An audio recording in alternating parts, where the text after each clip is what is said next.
nagbuhat ko og bouquet. Samtang nagbuhat ko og bouquet malangga. Nalang ko'y napansin sa akong tulip. Akong tulip, murag balik ko jud siya. Balik ko siya no, so lisod kayo siya ibutang sa bouquet. Karon, nakuha siyang i-massage kung paunsaon siya para mustre.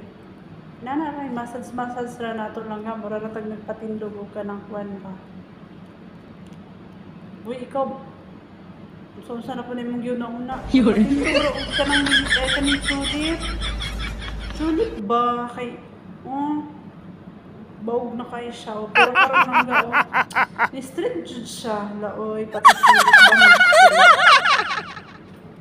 Kato lang. Kita na akong mga langga ha. Naana ang kwan tulip. So nindot na siya ibutang no, dili na siya katong balikog na kayo siya. So ayan, mo continue sa ako ubuhat og bouquet. Kay wala na ko display mga langga.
Ay mga langga, ito na yung finished product. Yeah!